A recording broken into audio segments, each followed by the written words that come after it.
when it says starting. Yeah, it's Yeah, done. it's like Started. You can start. live. Hello, everyone. Researchers are running studies that can help you sell your products better, but you don't have time to read hundreds of scientific peer-reviewed papers, and maybe you're just reading the abstracts. And that's why we created Selling with Science, the weekly 20-minute science top-off that will put you ahead. I am Nikki Elbaz. Hi, I'm Sophia Dagnan, and today we're going to talk about brand love and brand jealousy, and how you can use brand love and brand jealousy, yeah, to get more customers, because it's Valentine's Day, yeah. Sweet. Yeah. So who's starting? Do you want to tell us what you feel about brand love and whether it's an effective thing? So I want to talk about a study. Let me pull it up.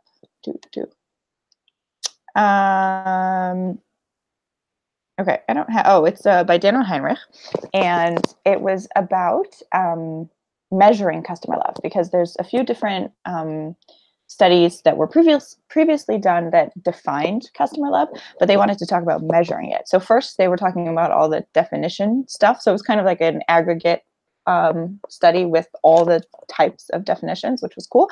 And then it dug into like how you can measure it and the consequences of brand love. So there are a couple interesting things that I found interesting. First, they mentioned getting children's brand love, which I think is something that many of us don't think about, unless, of course, you have a brand that is targeting children, like some kind of, but children are very loyal. So, there are all these legal things about targeting kids, but it's interesting. Like, kids get really into brands or into characters. If you get their love, you get them and you get their parents. So I just found that interesting. Sophia, you're nodding a lot. What are your thoughts? How do you mean get the kids love? Like, what would that look like in practice? In like a creepy way and then a non-creepy way? That's interesting. I guess I'm just thinking about, how kids get obsessive, really, is what it is. So one of the things that he was talking about was, it was actually a group that did it. I'm just saying he, because it was like the one head guy. They were talking about the different stages of love and the different types of love. And one of them was like infatuation. So I feel like kids get really infatuated really easily, like the trend stuff. So he actually was talking about trend products are that kind of like infatuation. It's short-lived, but it's really, really intense. So I feel like that could be a great way of going into kids. And like, they have all these different methods for getting, for marketing towards kids, which is not really marketing towards children, of course not. Putting their logos on like school supplies that they give out for free and putting them on like their soccer billboards and stuff. But I think even beyond that, like, I guess I'm thinking a lot of licensing and characters and stuff like that. I think that's really where you can go in a non-creepy way. Just putting things that they already love and marrying it to your brand.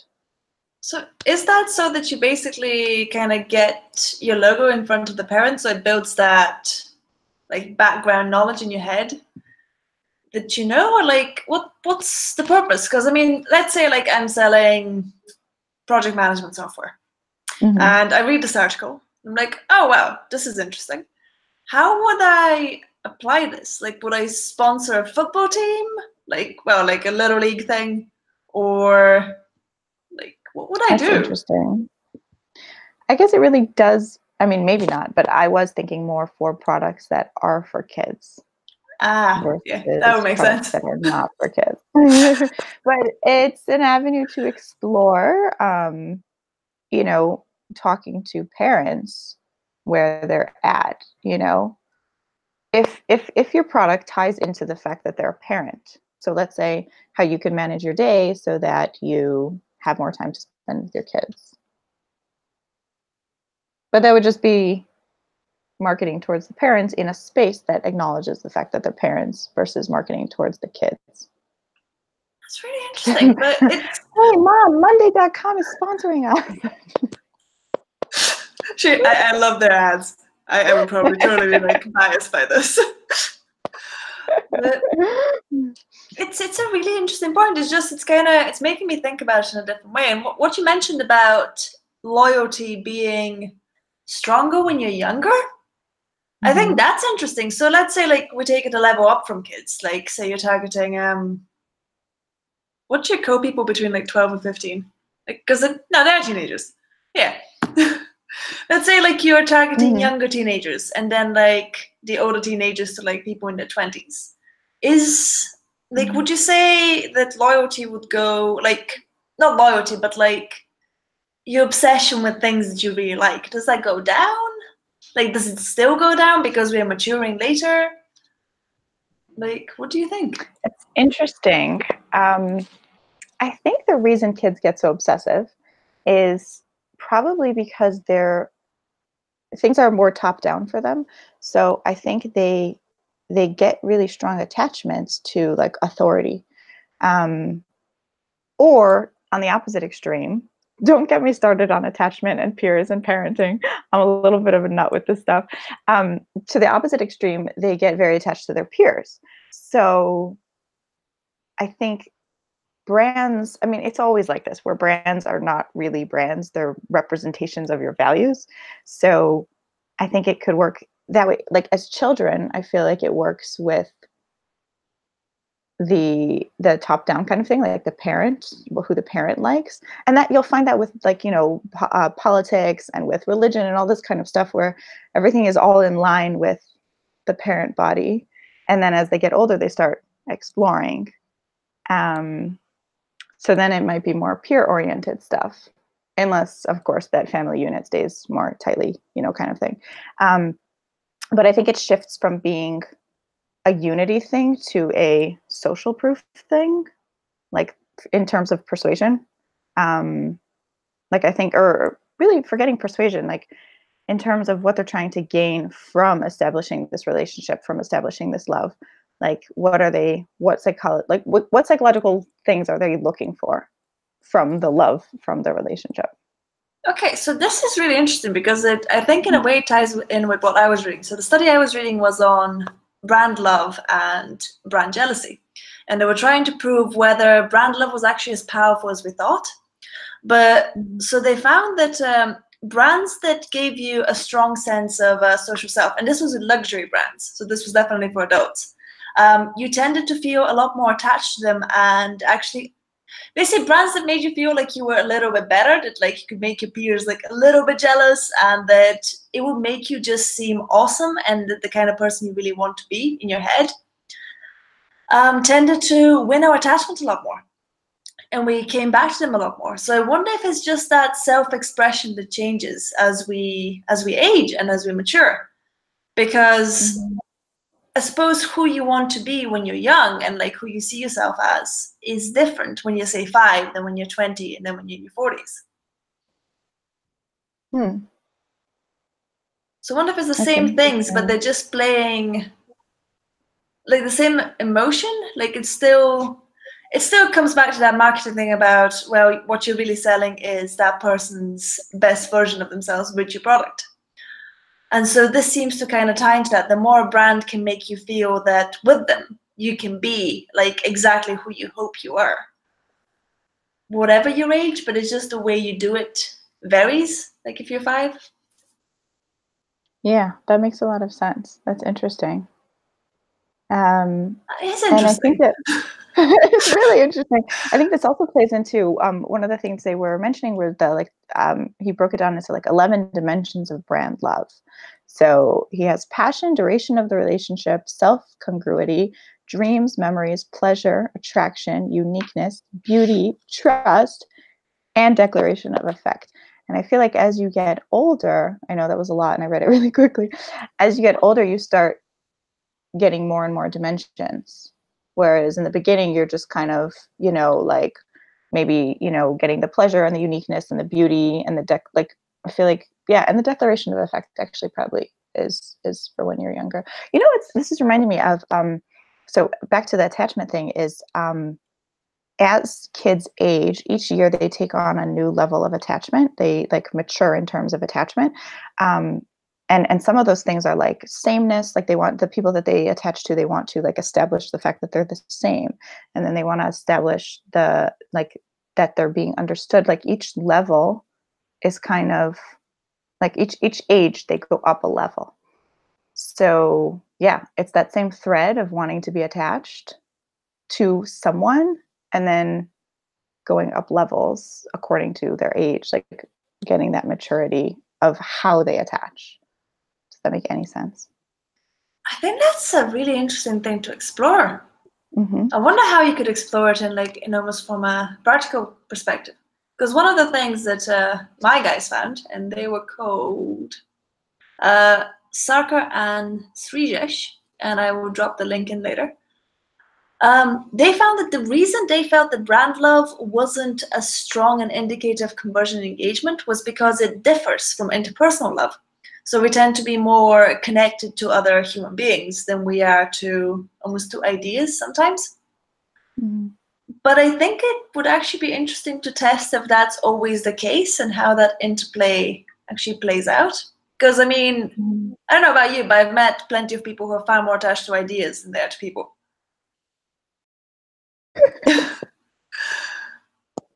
And I think that's why thought leadership is such a big thing, because it's making it about people and ideas. So you can kind of attach to whatever you feel like attaching to. Maybe a theory. I feel if we solve this, then we basically solved human psychology forever. Yeah. So. Nobel Peace Prize will take it. I mean, Nobel Prize, not Nobel Peace Prize. I always say that. Hey, it will bring peace too, I feel, because if you solve psychology, then you've solved all of human problems. True. I don't think that's happening. That's cool. That's actually interesting because he was talking about whatever they were talking about. Sachi and Sachi's Love Marks. Have you read the book? So it's all about brand love and all this kind of stuff. And it's like the Bible for branding, or one of them. And they were saying like they were questioning his method from an academic perspective and saying that, yeah, it's not enough of a love relationship. Like it doesn't mimic the person brand, like the person love relationship enough. And how it's just like it was more on attachment versus on love.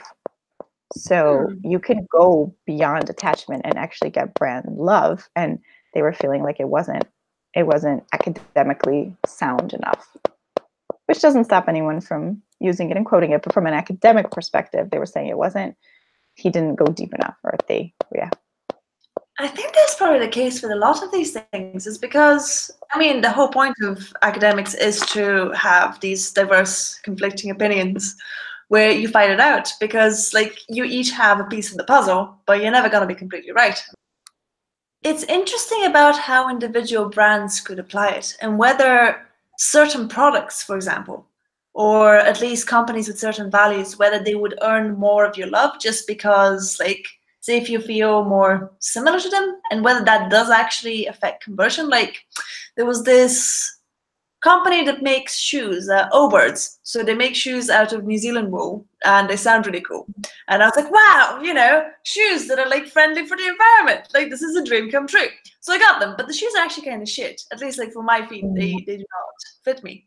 But I wonder if the shoes are good for you, and because the brand kind of almost, it hits you in your values. Like, I want to, help the environment, and I want to like help New Zealand sheep and help local farming and like all these things. Whether that will make you more loyal, like because it elevates your love, because it connects more with like the person you want to be, especially if the product then fits home. Like, I still like them. It's just the shoes are not for me. Right, and I feel like you would recommend them to people. I mean, yeah, maybe not. Would you? People with good feet. That's interesting, because I feel like I've had that experience too, where I've identified so much with what they're telling me, and then I've tried it and it didn't work for me, but I still love them and I still talk about them and I still hesitantly refer them, like with a caveat almost. Yeah, because it you didn't gotta, work for me. Yeah, because you almost recognize, like, you know, when you like, say you have a really good relationship with somebody, but you're never going to be best friends. You just have like a good relationship. You still tell other people how awesome they are, even if it's like, even if it doesn't work out between you. And I think with products like that, it's almost recognizing that, yeah, not every product is going to be great for you, but like that doesn't mean it's not an awesome product. But I think it's more than that. I think it's like a frustration almost that it didn't work for me because I really hear their values, and I like, it's almost like there's this resonance that it goes beyond the product. It is the brand. Like, I like the brand, and the product happens to not be a good fit for me, but it's still awesome. You should try it. Yeah, see, that is really interesting, because that's exactly what my people were saying, like, that is not strong enough. But I think it is. I think if the brand hits you enough in your values, and that's just so difficult to measure because it's so individual. Like, it depends on your audience. But if your audience is very much motivated by like the idea you're selling, then I think it is powerful.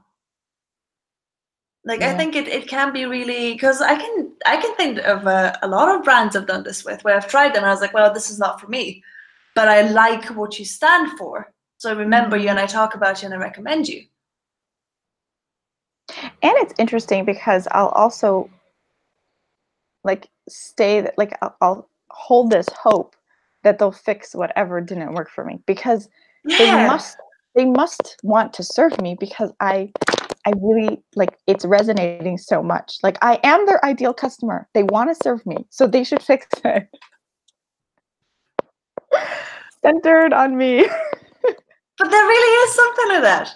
Like, when you resonate with the messaging so much, it's almost like you're cutting them a lot of slack, because you like them. And I think when you like somebody in real life or with brands and they make a mistake, you're a lot more forgiving because you have that relationship capital. Sophia, you can now become a researcher. That was the second part of the study. It said there's two consequences of getting this brand love. As the first is price premiums. You could charge more. Obviously, that's like a pretty obvious one. But the second one was forgiveness. That, yeah, you can get away with things because, you know, that's how it is in a love relationship. You forgive flaws. So yeah, you cut them slack, even if they're not a perfect fit, but they feel like they should be a perfect fit. But also if they make mistakes, you know, PR challenges and stuff like that, you're going to forgive them because you like them. So. Okay, so we have 3 minutes. How can brands build that capital in a genuine way? Like, is there actually a step-by-step process, or is it just like be a person? Like, be a person to your customers and like you'll get there? I think it definitely has to depend on your target and your industry and your product and all that. But definitely starting human is like number one way to go. And I think also relationships, they're, you know, everyone talks about it's all about communication. It's all about communication. So it's all about communication. And kind of like that idea of me thinking that eventually down the line they'll fix themselves so that I will be a good fit with them. It's yeah, like I'm waiting for them to communicate with me, or I'm reaching out and communicating to them. Like, I'll tell them like this is a gap that I see that totally is actionable. Where I'll reach out to a company and say, hey, I want this, you know, can you add this feature to this product or whatever? And often I'll get no response, or it will be like a response like, I'll see like in forums like, oh, go add it to the forum. Don't make me do work. I just told you how you could improve your product. Tell me thank you, and then you add it to the list. Actually, Zapier do a good job of that. Yeah, how'd they do it? Like, I haven't suggested more, but based on what I've read, they basically like add it to your list and then they email you and tell you. And basically, if that feature then becomes a reality, they email you when it's live. But again, I keep you in the loop. So it's like a nice, hey, we heard you, and look, like, we're busy, but we'll try to do something about it. Which is fair enough. That's awesome. Yeah, I think that's totally a way of establishing brand love. It's like, I'm being heard, I'm being understood, and I'm being appreciated. I think from the opposite side, I think in order for it to be like a reciprocal relationship, I think you do need that appreciation for the customer. Reciprocal relationship. We're talking about that next week, right? Reciprocal relationship. Oh yeah, nice. I think that's the key. I think it is about more than you're buying my stuff. It's Mhm. like, how can this actually be a relationship? Cool. Nice. Okay, and on Okay. that So note, next week, we're talking about that, right? I think so. Referral programs and loyalty programs. That's what's up. Cool. Well, thanks So, guys for joining us, and we'll catch you next week. all right. Bye.